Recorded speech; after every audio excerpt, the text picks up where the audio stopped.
Bueno, boas tardes a todas e todos. Vamos a comezar co acto que temos programado para hoxe, que é esta conferencia dentro do ciclo de Cineduca.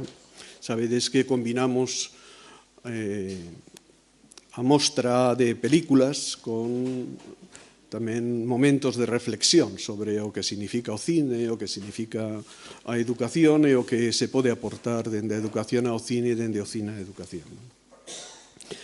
No día de hoxe temos aquí con nós a José Antonio Caride.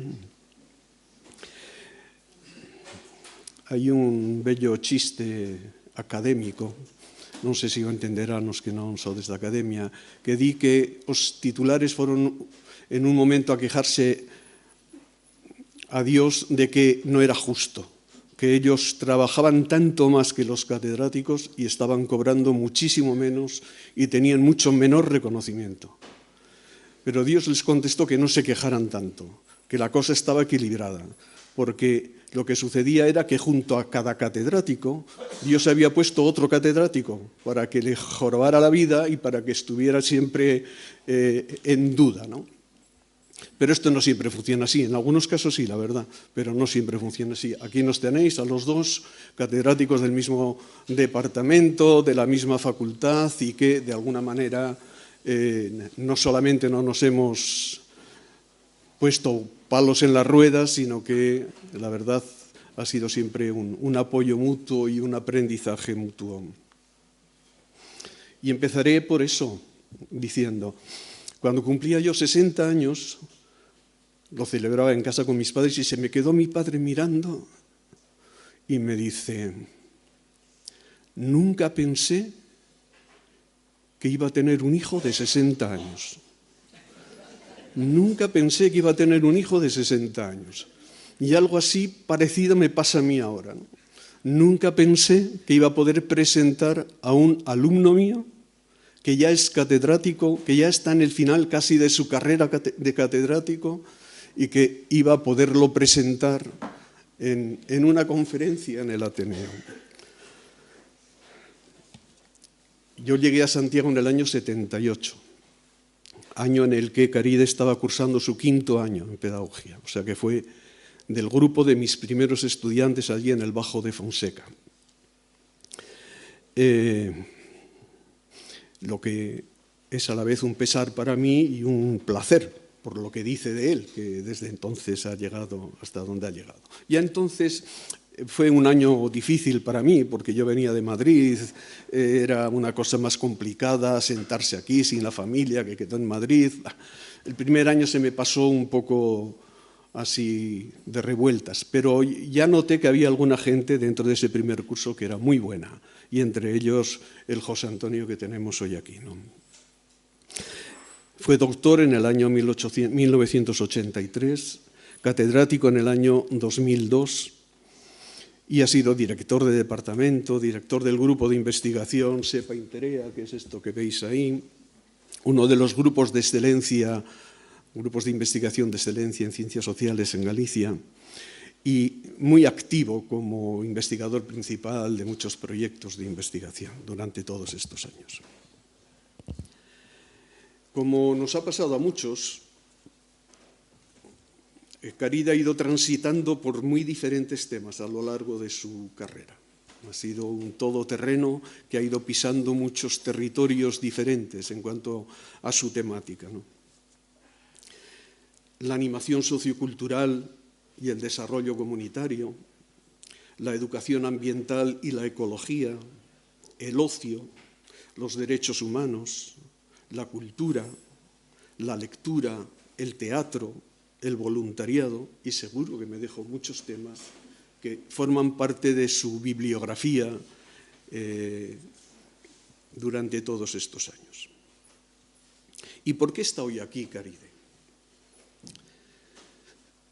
Pues porque la temática que estamos tratando en este ciclo de Cineduca le va muy bien, le va muy bien. Al final, el desarrollo comunitario, que fue su campo de inicio y el que más, diríamos, ha desarrollado, se construye a base de ciudadanía. Quiero decir que, en el fondo, la ciudadanía forma parte sustantiva de lo que significa un desarrollo de la sociedad, de nuestro entorno, de la sociedad a la que pertenecemos, ¿no? En el año 2004 escribió un texto que tituló ¿Qué añade lo social, entre comillas, al sustantivo pedagogía? Porque lo suyo es la pedagogía social. Es decir, en pedagogía, ya sabéis, tenemos dos grandes campos, la pedagogía escolar y la pedagogía social. Los que hacemos educación y trabajamos sobre la educación en las escuelas y en las universidades, y los que trabajan sobre la educación en otros ámbitos diferentes a las escuelas, ¿no? Lo suyo es lo no escolar, así como lo mío es lo escolar, lo suyo es lo no escolar. Aunque también se ha metido en danzas con lo escolar. Quiero decir que ha trabajado en Galicia sobre los horarios escolares, sobre todo este tipo de rollos que también tiene mucho que ver con el trabajo. Pero escribió eso.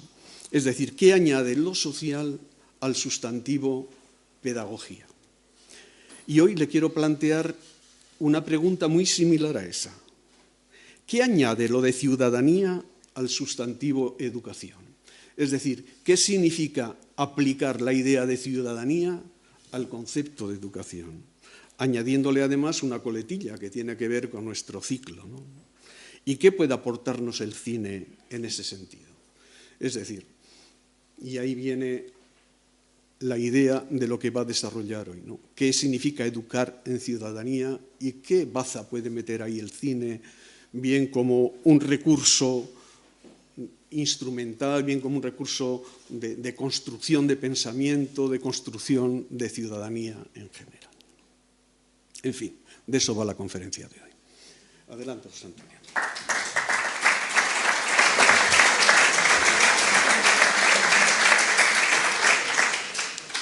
No, boa tarde. Dende logo, fai 47 anos que nos coñecemos. Impensable daquela. Case que hoxe imaginarme ao lado do profesor Miguel Zabalza, con todo o que representaba no ano 78, camiño do remate da miña licenciatura en Pedagogía, construirme como pedagogo e ao mesmo tempo como universitario. Dende logo, palabras moi amables, moi amigables as súas para situarme no pasado de moito tempo, pero sobre todo con esa pregunta chea de intencionalidade que agora facía para tentar buscar respostas, oxalá que as mellores. Por suposto, gratitude, Miguel, por todo o que esta presentación conleva. Gratitude a todas e a todos vos por achegarvos esta tarde, un luns máis, as conferencias, as conversas, os diálogos do Ateneo. A súa directiva por darme o protagonismo da palabra, un don maravilloso, co que poder, eu diría que reflexionar en voz alta arredor de algunhas cuestións que xiran arredor de ese título, que en moito quere ser unha afirmación e unha reivindicación, pero que tamén en moito é un interrogante, que busca respostas. Eu confío en poder achegar algunhas. Dende logo, é un título co que eu pretendía trascender algunhas das máis habituais e máis convencionais formas de relacionar a educación coa cidadanía. Dúas palabras estimables, sen dúbida valiosos, explican moito do que somos e do que queremos ser. Ás veces dicen moito máis nas palabras que nos feitos, pero, dende logo, irrenunciables. sabendo que non é o mesmo decir educación e cidadanía, polo tanto facer unha mera conxunción das dúas expresións, que comenzar case que xogando coas palabras, introducindo contraccións, proposicións, dicir, como nos decimos habitualmente, educación para a cidadanía, educación dende a cidadanía, ou o que aínda resulta máis desafiante, educación ou educar coa cidadanía, facéndonos a todos protagonistas desa educación e desa condición cidadán. En verdade, a pouco que nos acheguemos, o moito que se ten dito, publicado, argumentado sobre estas expresións, nos atopamos con que estamos ante un paisaxe cheo de amplas e moi diversificadas connotacións non só pedagóxicas, non só sociais, non só culturais, senón tamén políticas e ideolóxicas.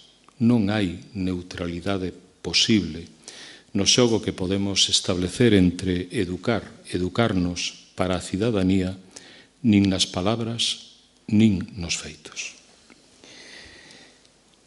Nesa perspectiva, dende logo, é importante os significados que lle poidamos outorgar.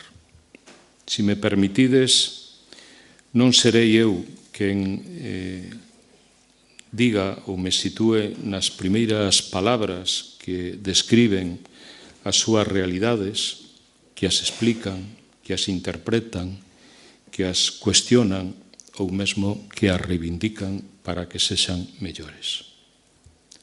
Permitídeme que lea o que o pasado 13 deste mesmo mes de marzo escribía Carlos Rosón, publicado pola Voz de Galicia, con un título que dice moito dos significados invisibles, pero que de pronto, por circunstancias que nunca desexaríamos que se produciran, se visibilizan demasiado. Estou falando de un artigo que él titulaba Belén y la deuda con la educación social. Carlos, que leva dedicado moitos anos como director de Igaxés á infancia e á mocidade en situación de risco, de vulnerabilidade, de fragilidade social, lembraba o que significaba Belén, Belén Garcés Flores, educadora social, víctima dun asesinato evitable. Así se decía hoxe no editorial do diario El País. Belén, o leo en castelán, así foi publicado, trabajaba en un centro de guarda para jóvenes con medidas judiciales. Un entorno que requiere compromiso, profesionalidad y recursos adecuados para garantizar tanto los procesos de inclusión social como la seguridad de todas las personas involucradas. Este trágico suceso plantea muchas cuestiones. La primera, el papel de las y los educadores sociales. No es solo una profesión, sino un compromiso con la reinserción y el acompañamiento de jóvenes en situaciones complejas. La educación social cumple una función esencial: construir oportunidades y ofrecer apoyo a quienes más lo necesitan. Por ello, es imprescindible defender este trabajo frente al desconocimiento y la desinformación. Concluía dicindo o seguinte: es hora de cambiar el relato. La manera en que contamos las historias influye en cómo la sociedad percibe a quienes las protagonizan. La justicia no está solo en los tribunales, sino también en las palabras que elegimos para hablar de los demás. traigo recoñecemento e admiración ao labor de Belén, pero tamén a todo o que significa o seu labor xustamente para educar en cidadanía e na cidadanía a quen de pronto na súa condición de nenos, de nenas, de mozos, de mozas, semella que non teñen ningún futuro nela. Aludo o compromiso e poño de manifesto o ler estas palabras o que significa efectivamente facer todo o posible por abrir as posibilidades, as oportunidades a quen semella que deixou de telas cada día, todos os días. E o fago tamén coa vontade de poñer en valor as palabras. Palabras que agrandan a todos os profesionais da educación, sexan mestres, sexan educadores, educadoras, sexan pedagogos, pedagogas, porque no día a día, o argumentarei, asumen un ineludible compromiso co futuro das persoas e das sociedades. Ás veces, como sucedía no caso de Belén, nas situacións máis adversas, xustamente de aqueles, de aquelas que nunha idade moi tenra apenas poden valerse por si mesmos. Xustamente por iso os necesitan e xustamente por iso precisan da educación. Dende logo, as palabras importan e son importantes. Son as que con frecuencia queremos elexir para falar dos e cos demais, pero tamén de nós mesmos. Dende logo, palabras para educar e educarnos con elas, sendo expoñente de saberes, de ideais, de valores, de sentimentos, de emocións, de reivindicacións e de loitas. Temos un inmenso desafío arredor de todo o que significa atopar as mellores palabras da libre expresión, como diría Daniel Gamper. As palabras coas que ensinar, as palabras coas que aprender, as palabras coas que dialogar e, en particular, coas que educar na e para a cidadanía. Iso explica o título no que eu tratei de situar a miña fala. É unha mirada, un compromiso co futuro, pero en ningún caso un esquecemento do pasado, da memoria e da historia, de todo o que ten significado de barbarie, de esquecemento, de indiferencia,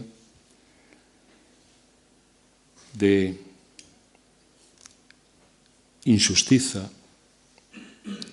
e de loita permanente polos dereitos humanos, cívicos, sociais.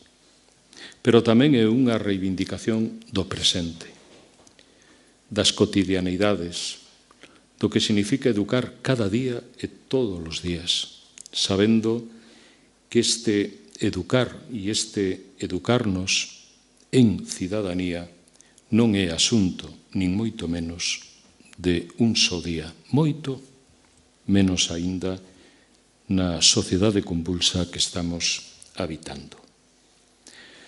E aí é onde diría xa de partida que é unha tarefa, é unha misión na que non sobra ninguén e nos precisamos todas e todos.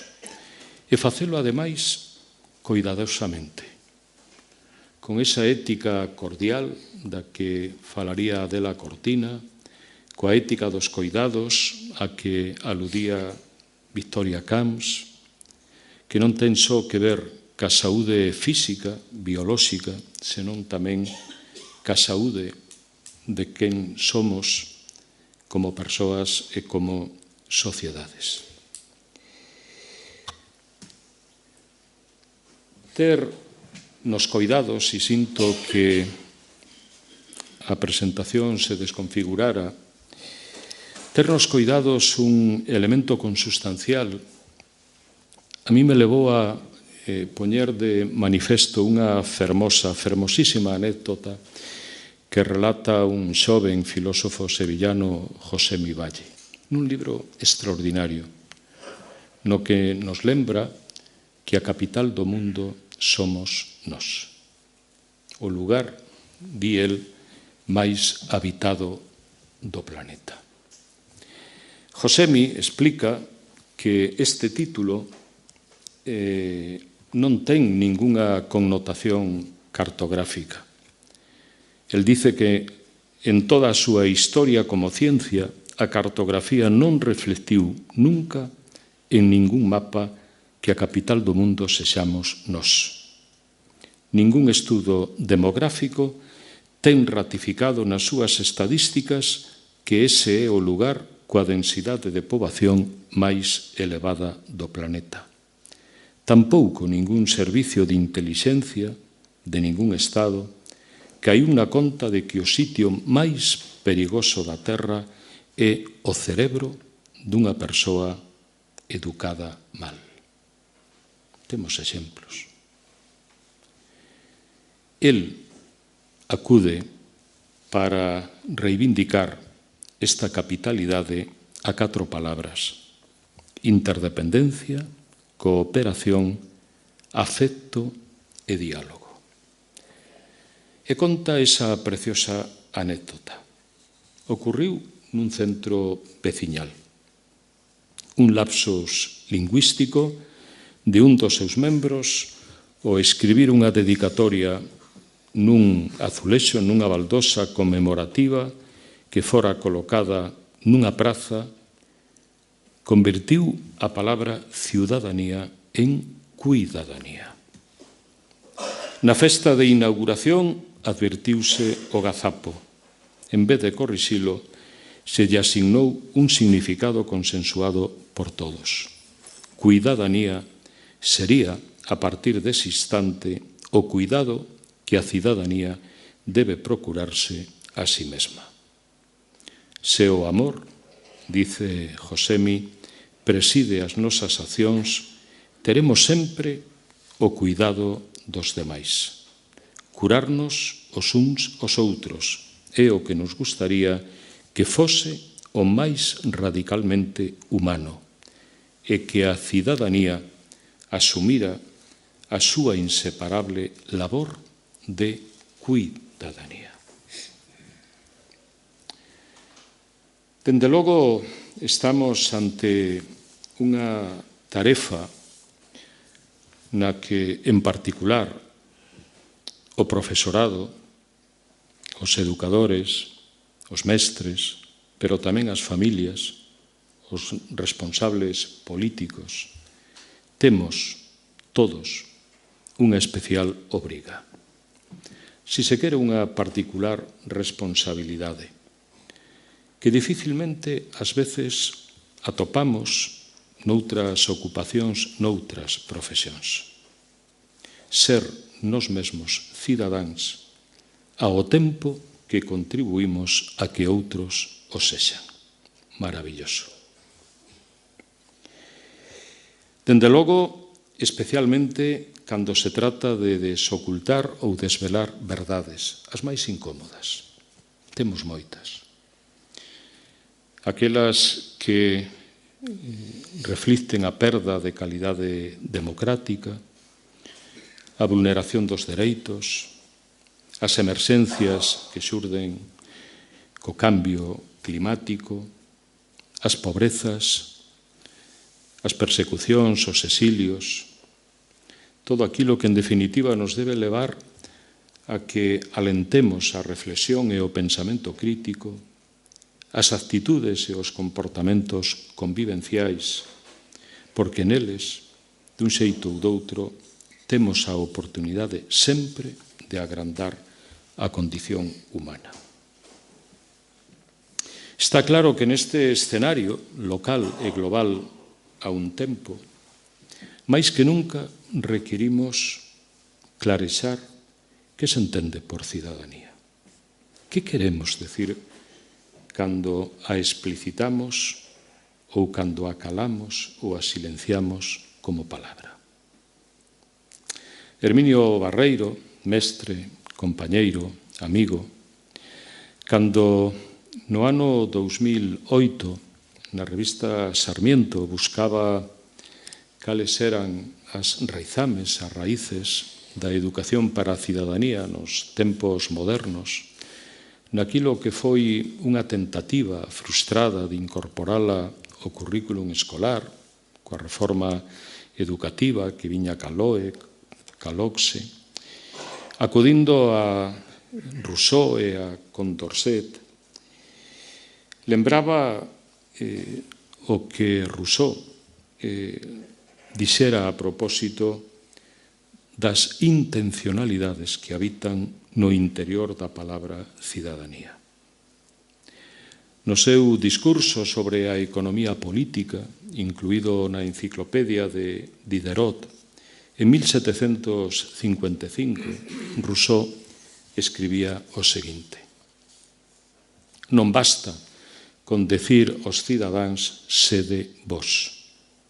Hai que ensinarlles a selo.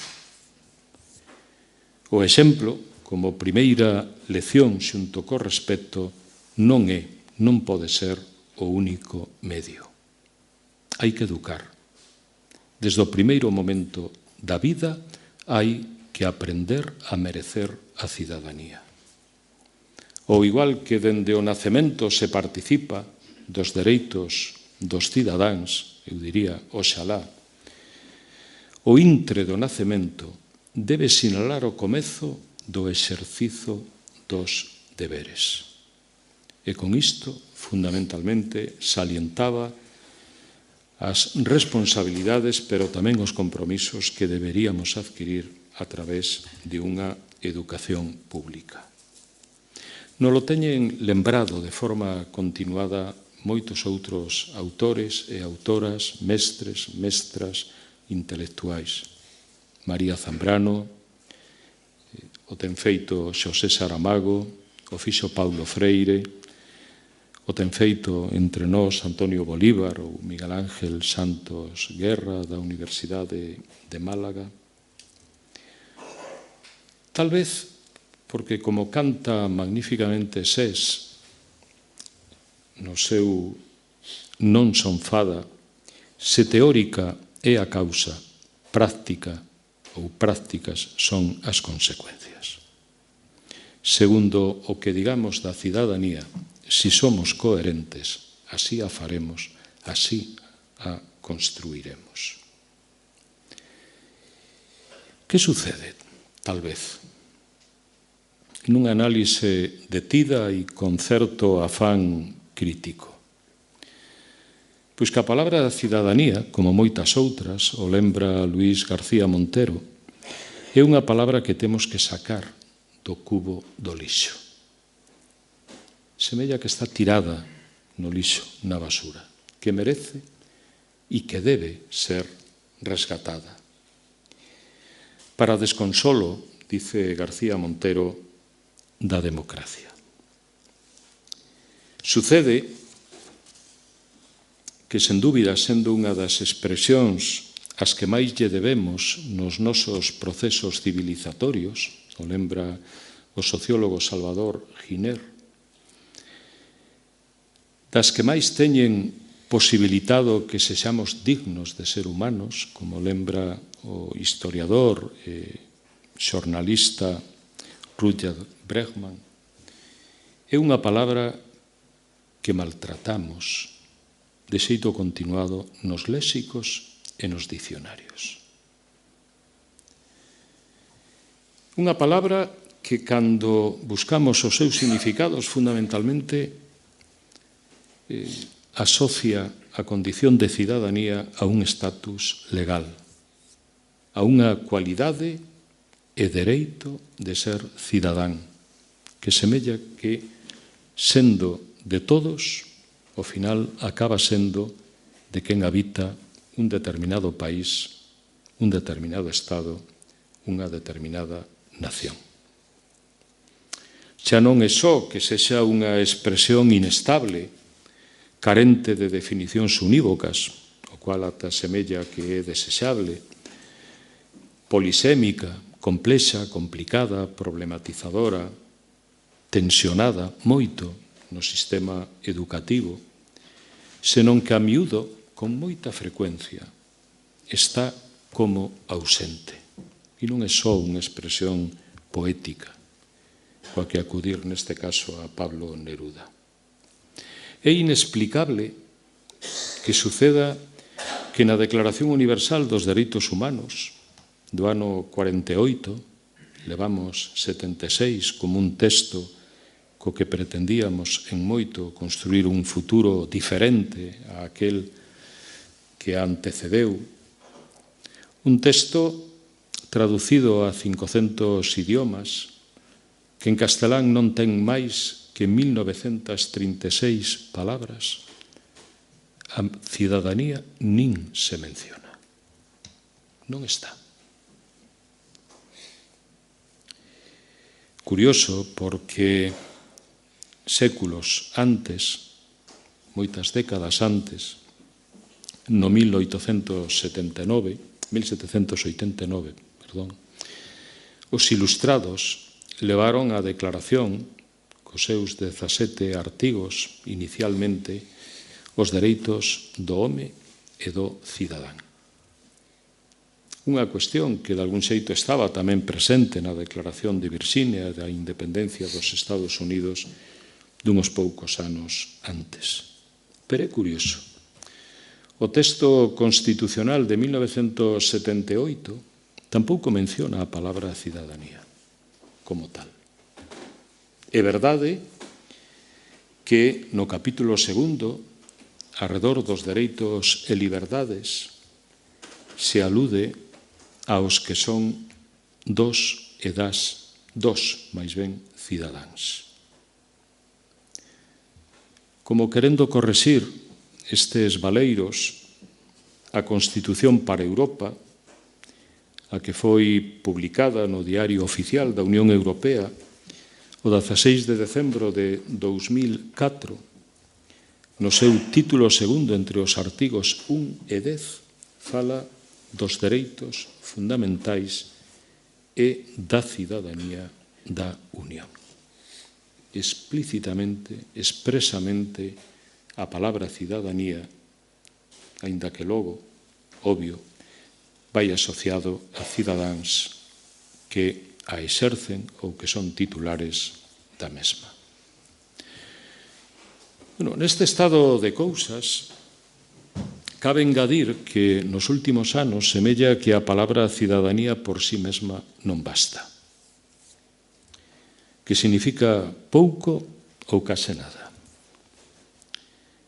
Precisamos, profesor Zabalza aludía como eu intentaba sustantivar ou adxetivar, ás veces é difícil saber exactamente onde nos situamos, a palabra pedagogía. Sucede que hoxe a cidadanía vai antecedida ou vai acompañada de moitas outras expresións. Se di que ten que ser activa, como non, que ten que ser democrática, que ten que ser participativa, que ten que ser intercultural, que ten que ser cognitiva, pero tamén decimos que ten que ser cosmopolita, global, que ten que ser española ou europea ou de calquera outro país. Xa comenzamos a decirnos que ten que ser digital. E mesmamente engadimos unha E diante, decimos que ten que ser E-cidadanía. Ou, cando se trata de conxugar o ecolóxico co social, que ten que ser ecocidadanía. Polo tanto, é unha palabra inacabada, en constante redefinición, que nos sitúa nunha, o decía ao principio, paisaxe nunha avenida de moi amplas e ás veces contradictorias connotacións. Semella ás veces que o importante non acaba sendo o que realmente importa. É obvio, con todo, que as palabras teñen asociado discursos, textos, declaracións que esencialmente lle confiren ás persoas dereitos e deberes. E se di que non pode ser só ou non poden ser só recoñecidos, senón que tamén teñen que ser efectivos. Por suposto, entre eles, o dereito á educación. Luís Gómez Llorente, a propósito da xénese e o desenvolvemento histórico da cidadanía, decía que estamos ante todo sendo testigos de como se construe un produto cultural que foi ideado polas persoas para organizar a convivencia. Pero nos di, o ser unha forma refinada e frágil que, como a saúde, semella natural cando se posúe, é quebradiza. Pode sucumbir. E, de feito, sucumbe. De aí que sexa preciso preservala e conservala.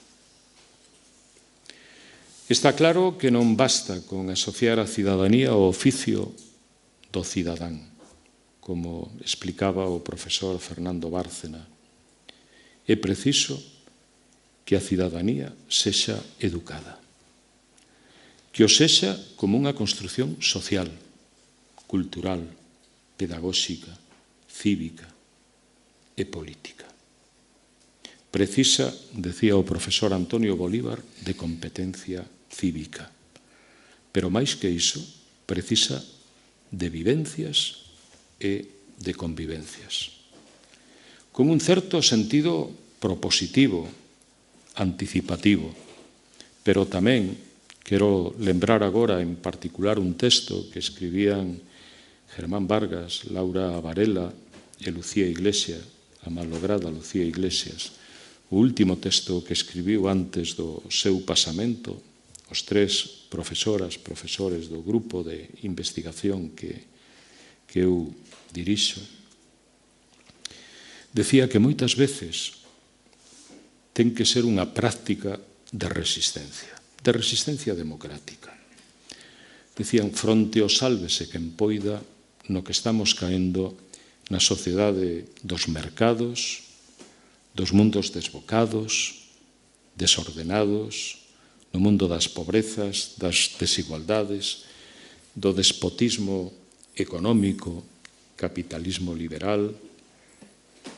Esa zona a defender a que aludía Manolo Rivas para que poida medrar a esperanza indócil, que no fondo é unha rebeldía en busca das utopías que superen algunhas das realidades que temos.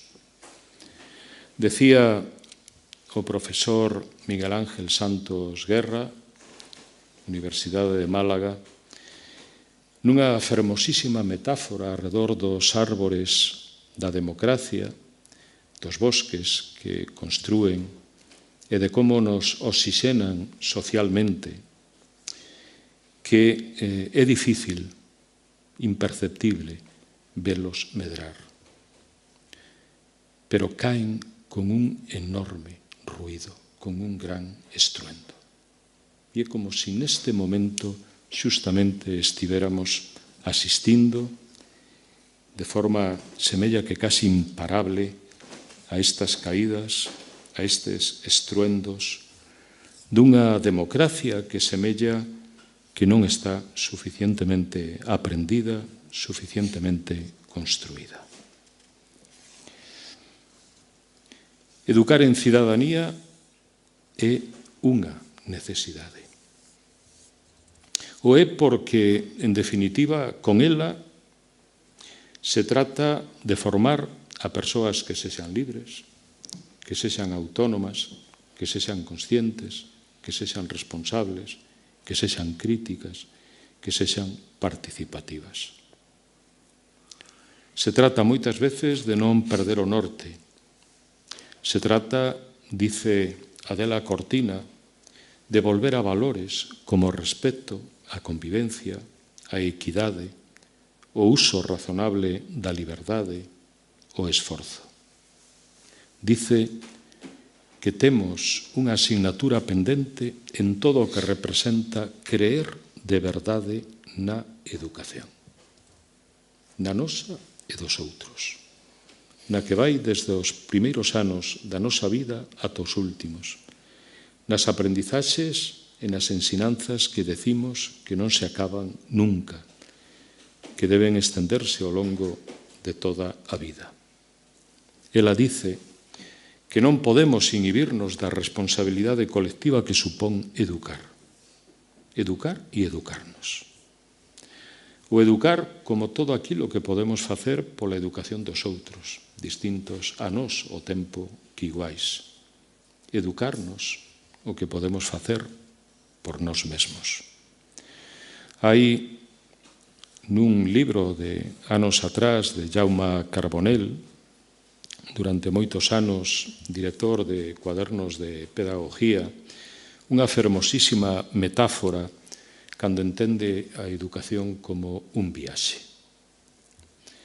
Un viaxe imposible facer nas xeografías físicas, nos territorios, pero posible en nós mesmos, coa educación e coa cultura.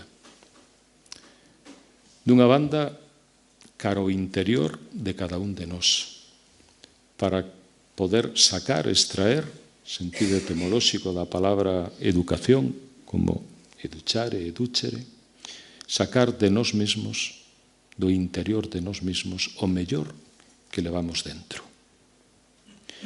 Pero ao mesmo tempo, unha viaxe á realidade, o que nos contorna, o mundo no que estamos, no que vivimos, que facemos ou que precisamos facer intelixible, que precisamos ler, o que nos precisamos adaptar, pero ao mesmo tempo que precisamos transformar e mudar naquilo que aínda non nos gusta. Dende logo está claro que ninguén nace educado. O igual que ninguén nace cidadán. Precisamos facernos e construirnos na cidadanía. No valor e nos valores que a cidadanía comporta. Iso significa ser especialmente sensibles ás necesidades que temos, non só como persoas, sino tamén como cidadáns de dereitos e de deberes. Precisamos, como diría Marina Garcés, ser unha permanente comunidade de aprendices. Necesitamos educar para abrir os posibles, para disputar os futuros, para facelos con un sentido que sexa o máis inclusivo, xusto, sostible, pacífico, ecolóxica e socialmente perdurable e sostible. En España, Galicia, inevitablemente, o que temos feito pola educación pola cidadanía está moi lonxe do que sería esperable e desexable.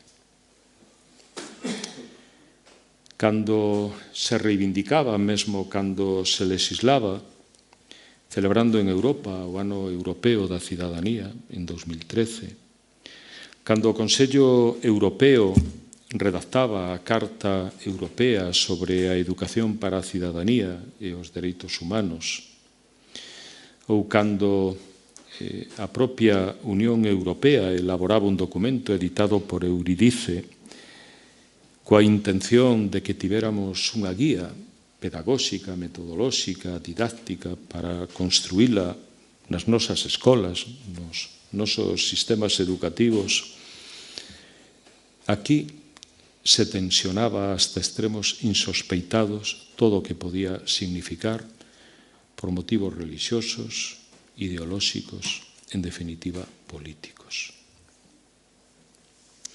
Certamente, levando ás intolerancias todo aquilo que xustamente unha educación para a cidadanía pretendía conseguir con elas. Facendo dos dereitos e dos deberes unha cuestión de cada quen, das súas familias, dos seus contornos, acusando, en certa medida, a escola de asumir a responsabilidade e o seu profesorado, claro está, de preocuparse, de inquietarse, de aquietarse polo que significaba, efectivamente, formar a cidadáns que foran conscientes, que foran críticos, que foran responsables xa dende a súa infancia. Claro, isto que viña a supoñer era que abríamos un debate pedagóxico, pero que no fondo era esencialmente un debate político, de confrontación política, carentes de pactos que nos levaran a acordar o fundamental sobre a educación non só que temos, sino que necesitamos, que queremos e que mesmo deberíamos reivindicar. 4 escenarios ben distintos cando queremos ou desexamos construir unha educación que non se contradiga a si mesma. Era un modo de privarnos do que fai xustamente apenas 2 anos, e nos lembraba na súa conversa tempo atrás o profesor Antonio Novoa, que foi que significou a elaboración pola Comisión sobre os futuros da educación, ese reimaxinar, repensar de novo a educación, para suscribir un novo contrato social. E poder decir que, efectivamente, temos a posibilidade de vivir para e cos outros. E para poder construir a educación que queremos sin que ninguén quede atrás. Así se acordaba na última das conferencias mundiais sobre a educación que se celebraba en Incheon no ano 2015, e que, de algún xeito, foi o sustento do ODS número 4 cando se fala dunha educación de calidade, dunha educación que sexa inclusiva, que sexa equitativa e que sexa de aprendizaxes ao longo de toda a vida. Lembrando, unha vez máis, que non temos excusas para non conseguir obxectivos fundamentais como acabar coa pobreza extrema, coa fame, con enfermidades que son curables ou co que significa que perto de 200 millóns de nenas e nenos do mundo non teñan a máis mínima posibilidade de estar nunha escola. Terrible. Estamos diante do que María Zambrano decía, non é unha cuestión que teñamos que ver só en termos do que é posible, senón fundamentalmente do que é exixible. Nesta perspectiva, educar en cidadanía, sendo un compromiso co futuro, implica e complica en moito, dende logo as políticas educativas, pero tamén a quen temos responsabilidades cívicas co que este educar en cidadanía representa. Paulo Freire o expresou con unha claridade rotunda, radical, a que nos tiña acostumados. El decía, no seu libro Pedagogía da Tolerancia, ás veces penso que se fala da cidadanía como se fose un conceito moito abstracto, como se cando a palabra cidadanía é proferida, automáticamente todos a adquiren, ou como se fose un presente, un regalo, que os políticos e os educadores dan ás persoas os povos. Non é iso.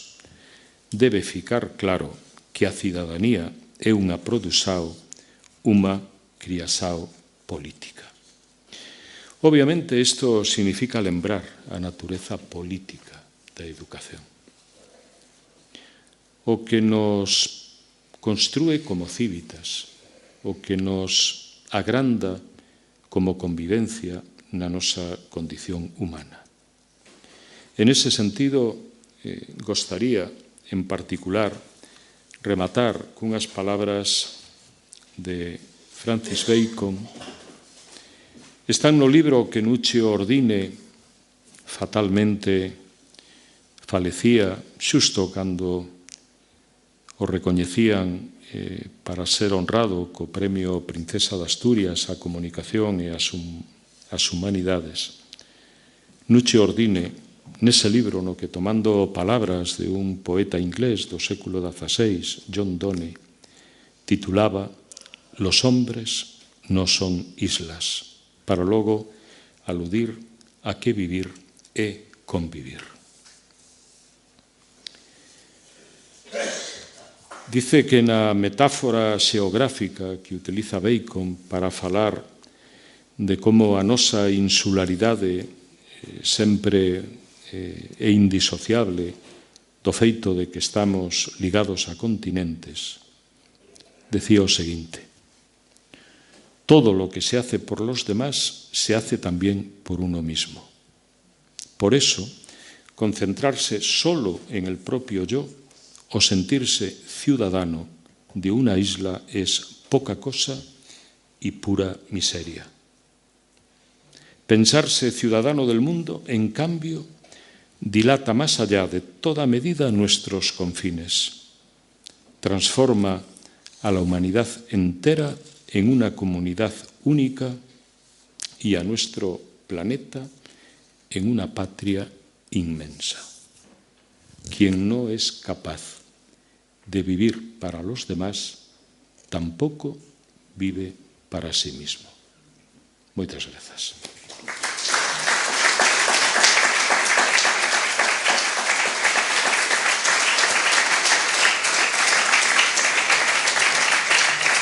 Gracias.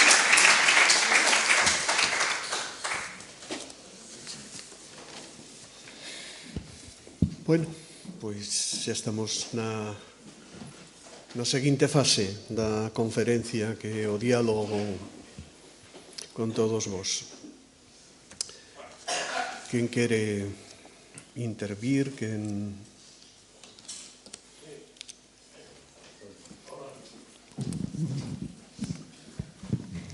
Sí, moitas gracias, José Antonio. ¿Usted quere hablar?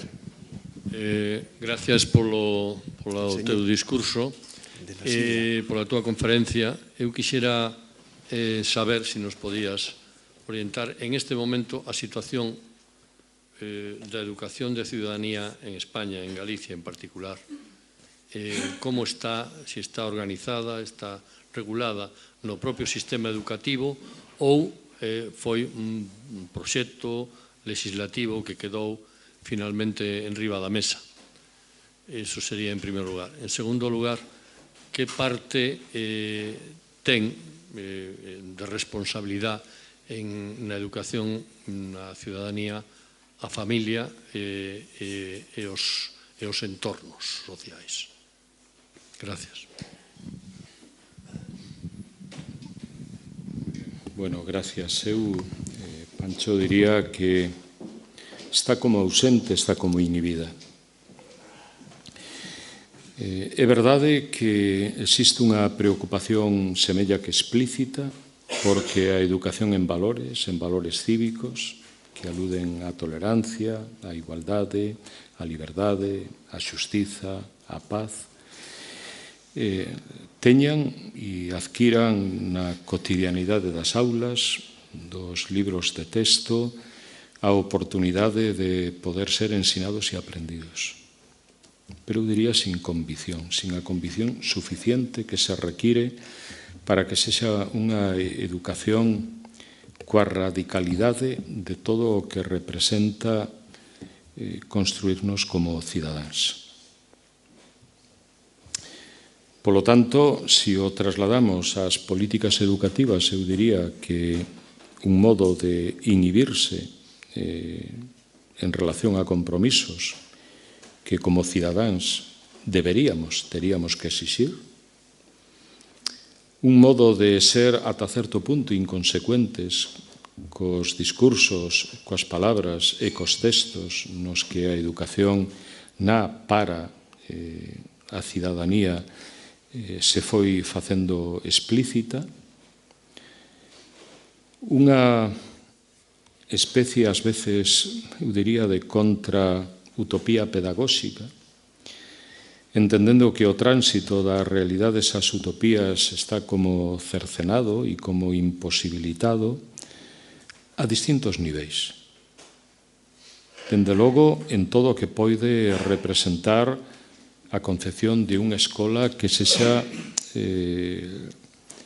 un espazo e un tempo de democratización e de socialización democrática, acrecentando as oportunidades no clima institucional, nos proxectos educativos de centro, no traballo que se fai de modo máis ou menos articulado polo profesorado, os vínculos que establece a escola tamén coa comunidade, en certo modo aquí entro na segunda da cuestión, como unha certa, eu diría, unha certa deixación de responsabilidades, transferindo a outros axentes sociais moi poderosos todo o que implica esta forma de situarnos ante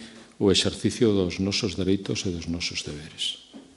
Son moitas as voces que teñen lembrado o que significa ser moito máis súbditos que cidadáns, máis clientes, consumidores que cidadáns, máis persoas en situación de espera que en situación activa e proactiva para xenerar procesos de cambio, de cuestionamento e de crítica social.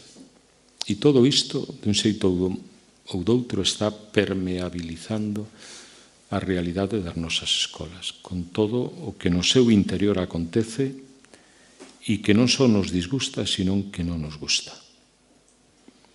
Eu creo que hai unha inhibición generalizada tamén no que significa a formación inicial e a formación en servicio continuada do profesorado arredor dos valores cívicos. Creo que niso estamos como despistados ou como desnortados ou desorientados, creendo que o fundamental está noutras cuestións moito máis sensibles, moito máis materiais, cando realmente moitos dos problemas que están tensionando o sistema educativo, dicindo casi metafóricamente, veñen polo aire. Non se ven. E están nos artefactos, están nos aparellos, están nas ferramentas que de pronto pasan a ter un protagonismo fundamental e que non tardarán moito en facer dos nosos ollos un rectángulo máis. A imaxe dos que teñen ou dos que son as televisións, os móviles, etc. Claro, si como todas as estadísticas e datos aos que temos acceso e que son obxectivables, se constata que calquera dos nosos nenos e adolescentes está moito máis tempo diante dun televisor, xa non digo de un móvil, que de un profesor ou profesora, dende logo temos un problema moi serio con todo o que representa que a escola asuma a responsabilidade de educar en e para a cidadanía a quen está nela. Claro, as familias, eu creo que moito disto son espectadoras. Pode que tamén vivindo unha certa desorientación en todo o que significa creer coa convicción que se require que a escola lles pertence, que a escola é da comunidade, que a escola é da vida, e que a escola debe sair á realidade nas cales elas están, ao mesmo tempo que as súas realidades penetrar nas escolas. Claro, isto implica asumir que efectivamente son copartícipes de todo o que representa ese educar e educarnos na cidadanía. E, dende logo, as administracións públicas. E falamos de administracións que van desde o ámbito local ata a dimensión máis internacional. Claro, é en moito a nosa unha sociedade do espectáculo e das culturas do espectáculo. De iso concilia mal con moito do que temos dito que debe ser unha idea, unha imaxe, unha práctica da cidadanía que nos faga efectivamente conscientes de quen somos, das liberdades que temos, das responsabilidades que temos a asumir, dos compromisos que nos corresponde levar a cabo e de crear foros como estes nos cales a palabra ou as palabras se agranden en lugar de, como está acontecendo en moitos outros ámbitos da sociedade, se aminoren ou se releguen ou se silencien.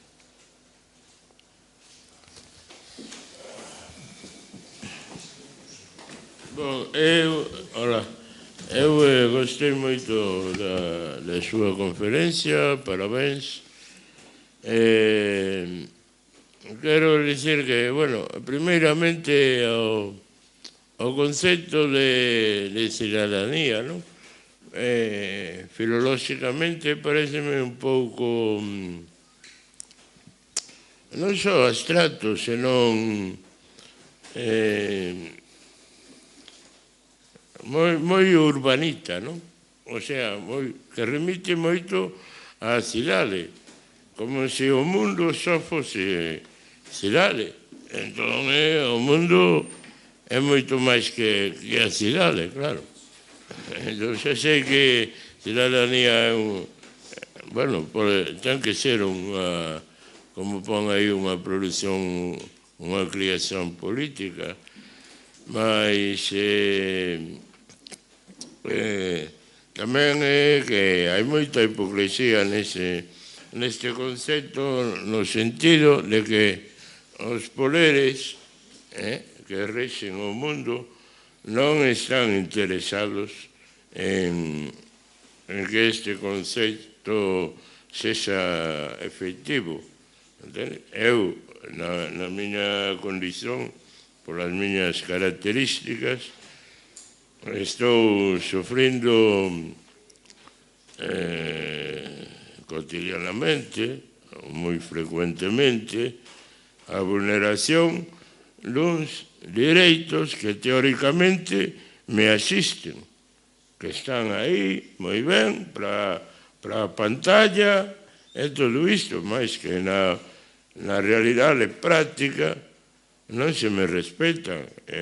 Sabio ben a señora valedora do pobo, a que tuven que acudir xa en 2 ou 3 ocasións, porque me sinto indefenso.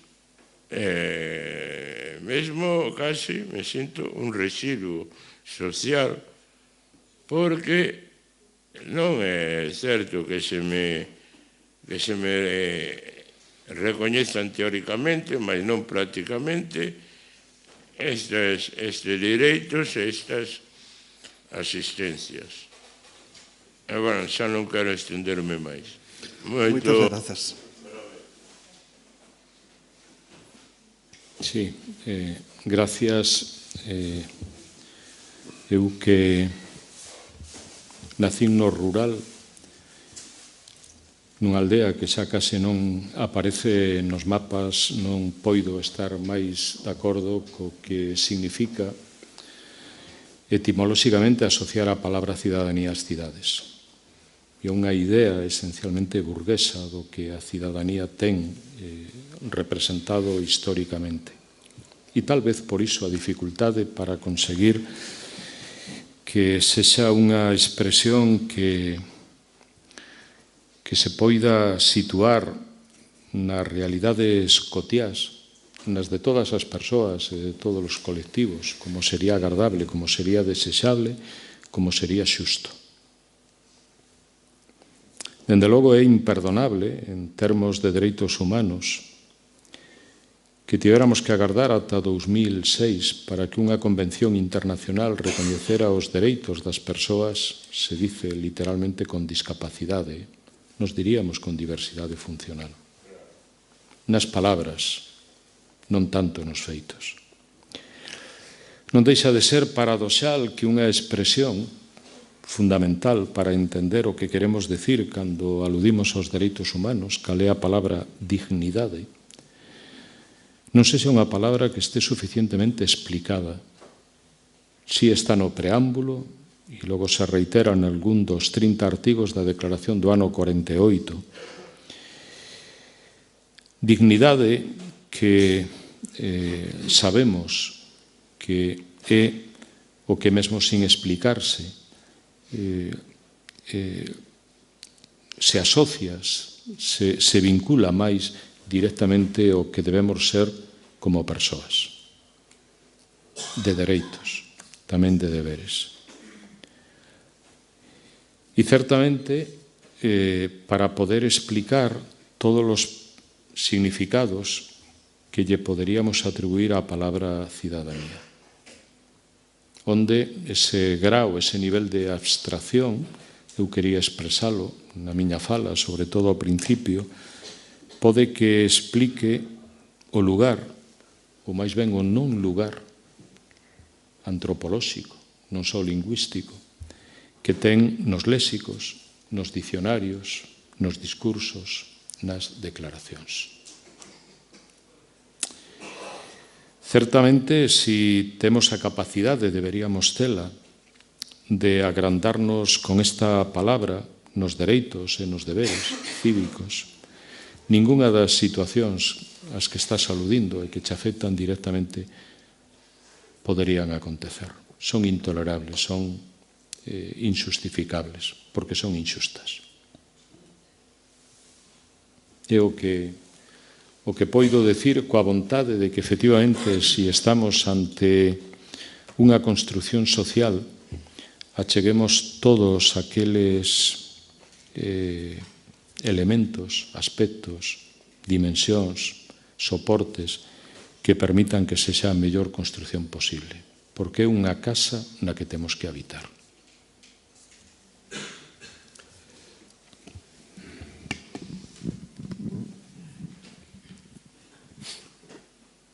Hoxe, escoitando a televisión, Trump decía, hoxe mismo, que quere conseguir unha paz sostenible. Sostenible. Trump xa fixo seu a palabra sostenibilidade que iba a arreglar o mundo. Xa está nas súas mans. Unha paz sostenible. Trump. Hoxe ao mediodía. Por lo tanto, claro, que pasou? Vexo un José Antonio co que levo traballado e participado de moito entusiasmo un pouco baixo.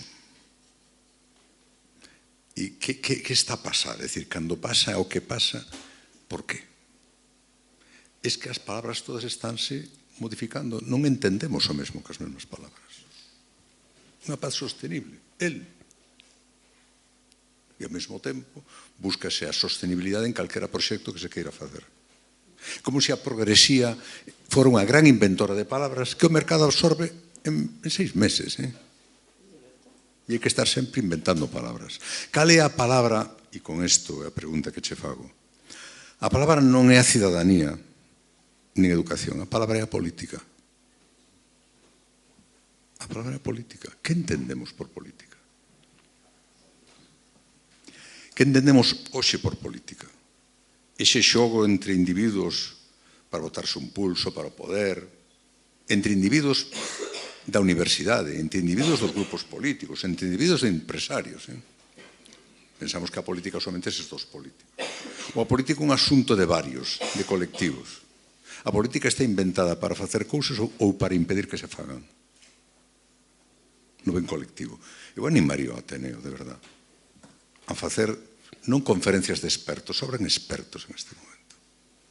conferencias ciudadanas, a ver que entendemos por política. Que entendemos por política? Porque aí está a creva do seu discurso. Ele anunciou no final, unha pena que non continuara porque estaba entrando no terreno que a mesmo lle interesaba. O problema é un problema político sempre cando entendamos o mesmo sobre o que é a palabra política.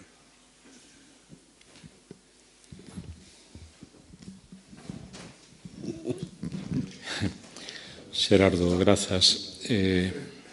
Dende logo, o mellor que lle pode pasar as palabras ao meu xuicio é que as poidamos explicitar e que poidamos buscar as mellores e buscándoas que lles atribuamos aqueles significados que máis as respeten e nos respeten. Claro, falamos da palabra educada e da palabra que educa. Tendo a capacidade de interpretar, de analizar e de situar en calquera análise crítico as palabras que nos axudan como persoas e como humanidade a ser mellores e aquelas que nos empeoran. Porque están na mentira, porque están na falsedade, porque están no insulto, tamén na política, cando vai a aquilo que non concorda co que agardamos dela.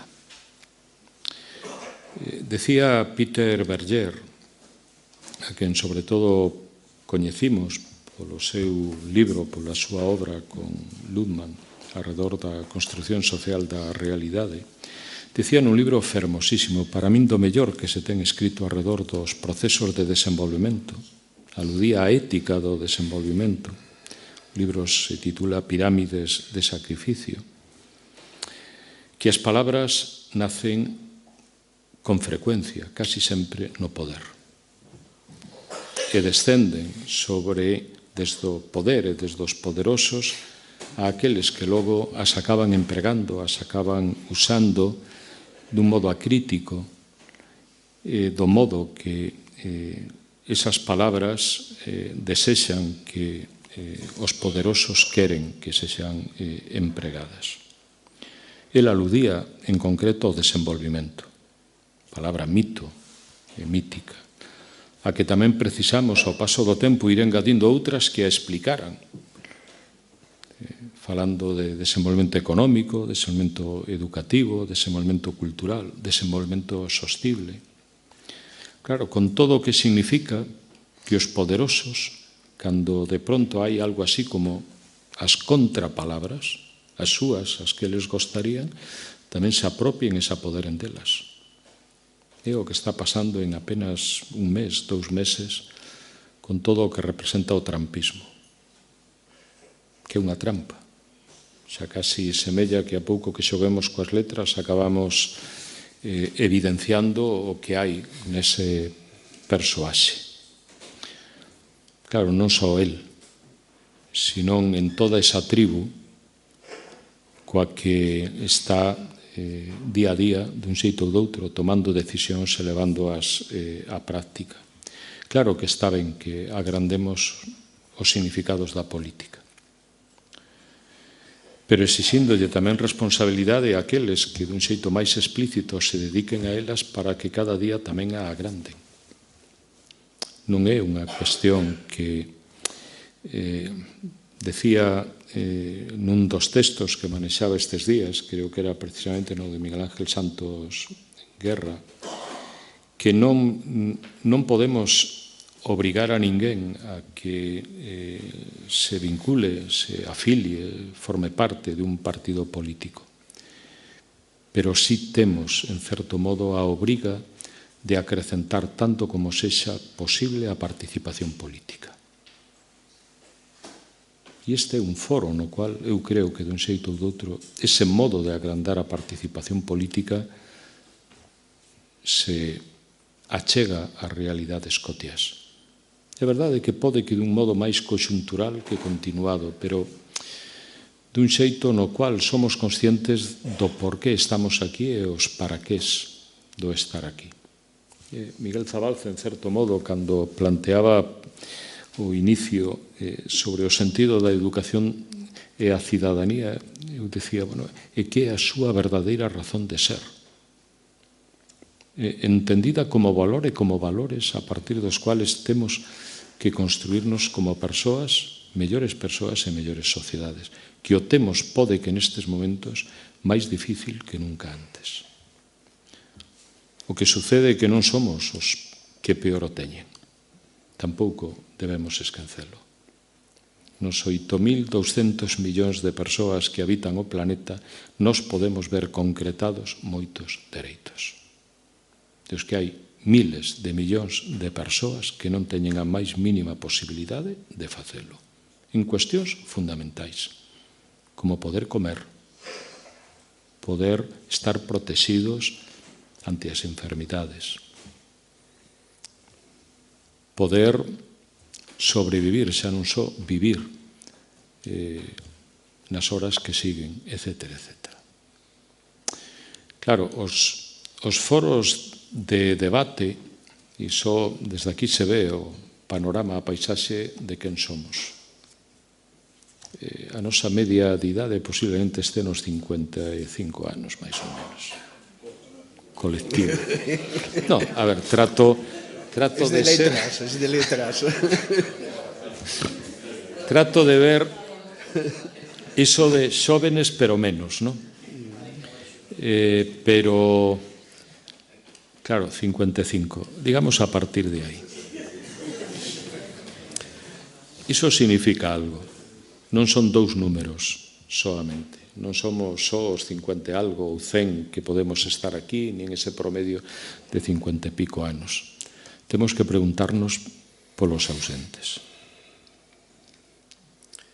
Bueno, eu teño unha pregunta que te facer, porque ademais non quero que a sesión acabe así. Tedes todos unha cara de ter perdido o último órdago o mus que non quero nin pensalo. E outro día, dentro da película, tamén había xente que decía es que isto é sair con un pesimismo, cargados de pesimismo da sesión, non? Deste tipo de cousas eu penso que hai que falar tamén de cousas positivas, de situacións nas que a convivencia se produce de maneira e que destas tamén existen moitas. Eu que veño de Navarra, do País Vasco, nós temos ali unha palabra que agora non podo recordar, que ven a significar xustamente o que significaría a cidadanía, é dicir, e ademais ten que ver coas aldeas. Todo o mundo axuda a todo o mundo. Cando un ten que facer o cultivo, todos están con el. Cando ten que facer unha casa, todos van a axudalo. Cando se van repartindo as tarefas, se van axudando mutuamente. E ali parece que a cousa funciona suficientemente ben. E penso que en Galicia tamén existe alguna cousa desas, non? Un mata o cerdo e está toda a aldea na cosa do cerdo e gozando daquel tipo de cousas. Quero decir que é unha cidadanía ben repartida. E supoño que o concepto de cidadanía variou moito. Non se pode pedir moita precisión, Xerardo, estamos en un mundo líquido. Ni na política é moi precisa, ni cidadanía pode ser precisa, ni educación é precisa, porque se pode entender dende tantas perspectivas que isto pareceme imposible neste momento, non? Pero nas cidades tamén ten que haber xente, por exemplo, todos os exemplos que temos de voluntariados.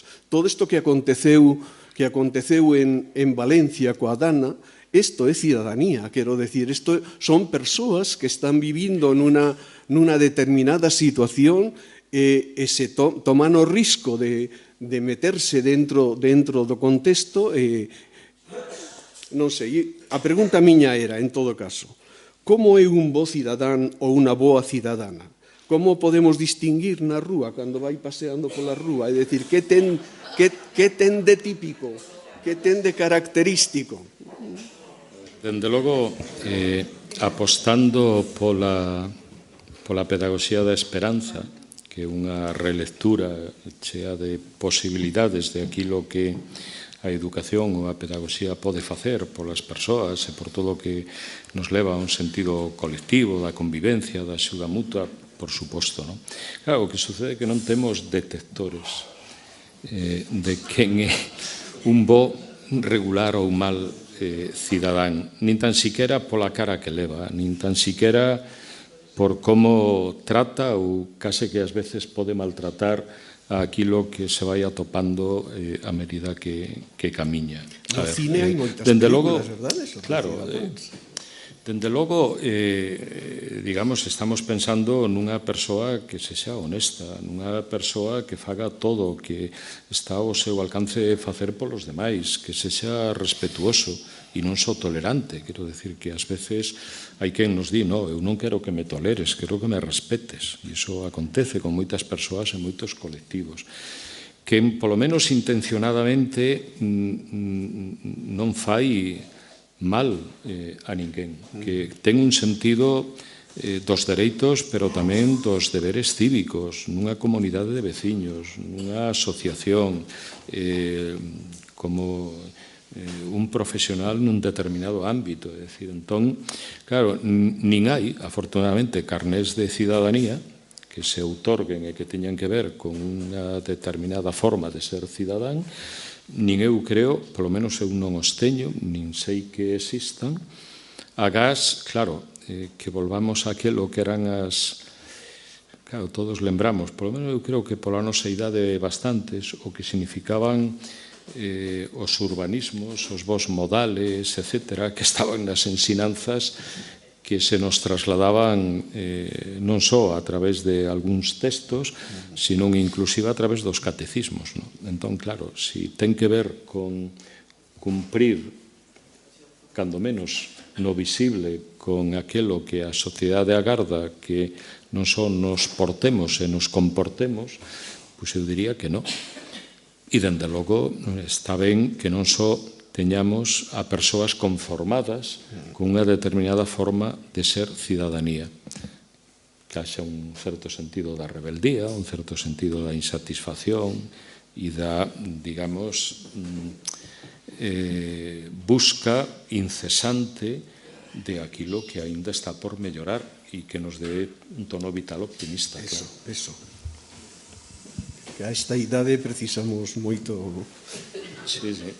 dese tono vital. Bueno, alguna intervención máis? Antonio. No, simplemente recordar que aquí no goberno de Zapatero creouse a asignatura de Educación para a Cidadanía e puso en marcha o currículum e tal. A dereita dixo que era unha asignatura para facer adoctrinamento. E o único adoctrinamento que se fai no instituto, na escola é na clase de religión. Desapareceu, cando volveu o goberno do PP, cidadanía, e sigue a religión nas clases. Falabas de catecismo. O catecismo explícase nos centros, non se explica a cidadanía.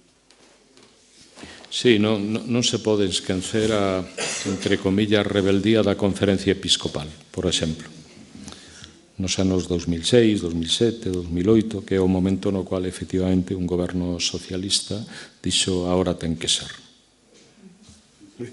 Nada, José Antonio, muchísimas gracias por ter compartido con nos tu experiencia.